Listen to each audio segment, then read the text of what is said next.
જય દ્વારકાધીશ. કેમ છો બધા? મજામાં ને? આશા રાખું છું કે બધાય મજામાં હશો. તો સ્વાગત છે તમારું ફન વિથ કુકિંગના રસોડામાં. ઠંડીની શરૂઆત થઈ ગઈ છે ને ઠંડી આવતાની સાથે જ સૂપની યાદ કોને ન આવે? તો અમને તો છે ને સૂપની યાદ આવી ગઈ હતી. એટલે અમે છે ને આજે બધાએ બનાવ્યું હતું મંચાવ સૂપ. બધાએ નહોતું બનાવ્યું, એટલે મેં જ ખાલી બનાવ્યું હતું. કેવું સૂપ? મંચાવ. તો મંચાવ સૂપ બનવામાં કાંઈ એટલી બધી વાર નથી લાગતી. બસ થોડીક તૈયારી આપણી પહેલેથી હોવી જોઈએ. સૌથી પહેલાં તો છે ને સૂપમાં જે આપણે પાણી નાખવાના છે ને એ પાણીને મેં અહીંયા ઉકળવા મૂકી દીધું હતું. ત્યાર પછી એમાં તજ અને લવિંગ નાખી એને છે ને સારી પૈટ ઉકળવા દેવાનું છે.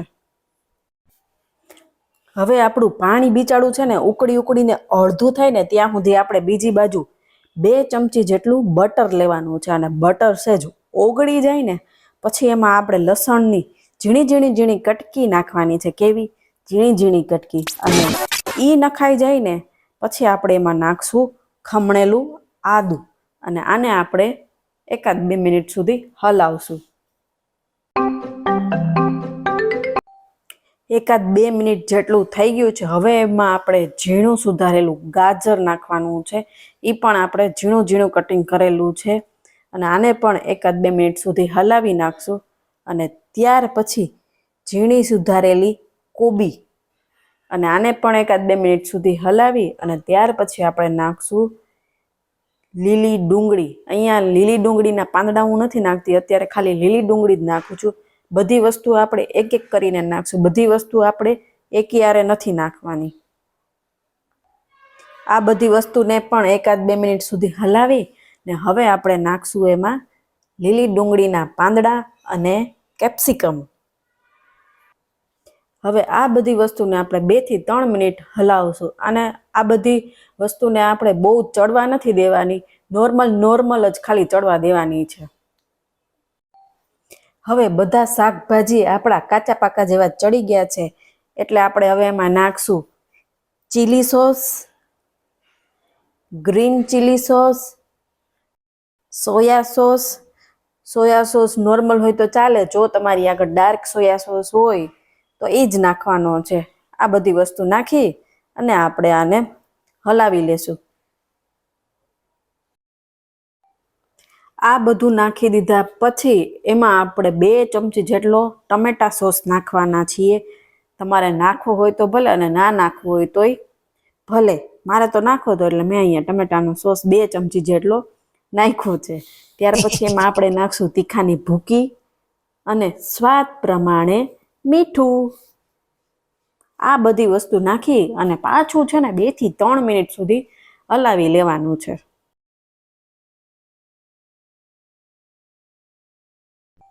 હવે આપણે જે તજપત્તા અને લવિંગ નાખીને જે પાણી ઉકળવા મૂક્યું હતું ને એ પાણી બિચારું ઉકળીને અડધું થઈ ગયું છે. અને એમાંથી તજપત્તા અને લવિંગ હું કાઢી નાખું છું.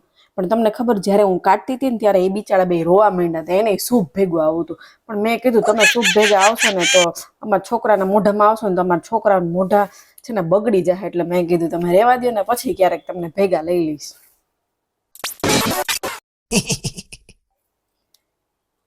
હવે આ ગરમ પાણીને આપણે સૂપમાં નાખી દીધું છે.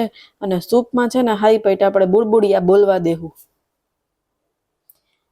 સૂપની અંદર બુડબુડિયા ચાલુ રહીને ત્યાં સુધીમાં આપણે સૂપને જાડું કરવા માટે છે ને 2 ચમચી જેટલો કોર્નફ્લોર લેવાનો છે. અને એમાં છે ને થોડું પાણી નાખી અને આપણે છે ને એને હલાવી નાખશું. એક વાતનું ખાસ ધ્યાન રાખવાનું કે એમાં છે ને ગાંઠા ના પડે. ગાંઠા પડે તો કંઈ ટેન્શન લેવાની જરૂર નથી. આપણે જ્યારે સૂપની અંદર નાખશું ને ત્યારે ગળણીની મદદથી ગાળી નાખશું એટલે ગાંઠા રહી જાય એમાં. કેમ પણ કરી દીધી ને બુદ્ધિવાળી વાત મેં. હવે આપણા સૂપમાં છે ને બુડબુડિયા બોલી અને મસ્ત મજાનું ઉકળી ગયું છે. હવે આપણે જે કોર્નફ્લોર ઓગાળેલો છે ને એ આપણે સૂપની અંદર નાખી દેશું. એટલે બધું એકારે નથી નાખી દેવાનું. જો બધું એકારે નાખી દેવું અને સૂપ જાડું થઈ ગયું ને તો સૂપ પીવાની બદલે છે ને ઢેફલા પડી જાય. તો પછી સૂપને આપણે ચાવવું જોઈએ. એટલે તમારે જેમ જરૂર પડે ને એમ થોડું નાખતા જવું. થોડુંક નાખીને પછી ઉકળવા દેવું. તમને એમ લાગે કે હા આપણે હજી જાડું સૂપ પીવું છે તો વળી પાછું થોડુંક નાખવાનું. ત્યાર પછી છેલ્લે મેં 1 ચમચી જેટલું વિનેગર નાખ્યું હતું. તમારે નાખવું હોય તો ભલે, પણ મેં અહીંયા નાખ્યું છે એટલે છોકરાઓને એમ લાગે ને ના આપણે હોટલમાં પીતા હોય સૂપ એવું, એટલે મેં અહીંયા 1 ચમચી જેટલું વિનેગર નાખ્યું હતું. વિનેગર નાખી અને થોડીક વાર સૂપને ઉકળવા દેવાનું છે. મને અહીંયા તીખાની ભૂકી સેજ ઓછી લાગી હતી એટલે મેં પાછી ઉપરથી સેજ તીખાની ભૂકી નાખી હતી. અને હવે તમે જોઈ શકો છો કે મસ્ત મજાનો કલર આવી ગયો છે આપણા મંચાવ સૂપમાં.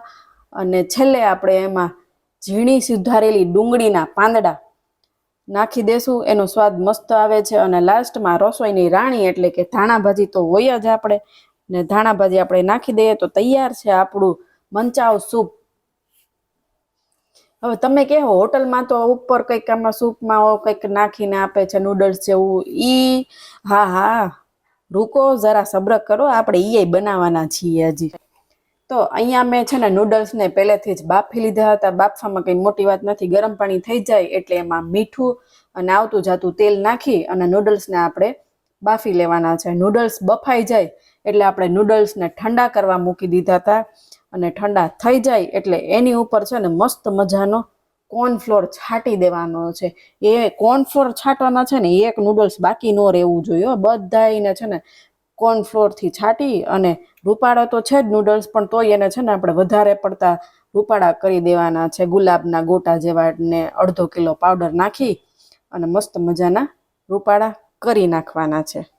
પાવડર એટલે કોર્નફ્લોર જ, વળી તમે ક્યાંક. હવે આપણા નૂડલ્સ મસ્ત મજાના જો તરાઈ ગયા છે, આ રીતના આપણે તરી લેવાના છે. હવે આ બધાય તો નૂડલ્સ તરાયા કરશે ત્યાં સુધીમાં આપણું સૂપ ઠંડુ પડી જાય, એટલે આ નૂડલ્સ તરાય ત્યાં આપણે સૂપ પીવાની તૈયારી કરી લઈએ. તો સૂપના બાઉલ મસ્ત મજાના 4 રેડી થઈ ગયા છે. અને એની ઉપર આપણે જે તળેલા નૂડલ્સ હતા એ આપણે નાખી દઈશું. તો રેડી છે આપણું મંચાવ સૂપ, જે ઠંડીમાં પીવાની એકદમ મજા જ આવી જાય છે. જો મારો આ મંચાવ સૂપનો વિડીયો તમને ગમ્યો હોય તો લાઈક કરી દેજો અને તમારા ફેમિલી મેમ્બરમાં આ વિડીયોને શેર કરી દેજો. અને જો નવા હોય ને તો મારી ચેનલને સબસ્ક્રાઈબ કરી દેજો.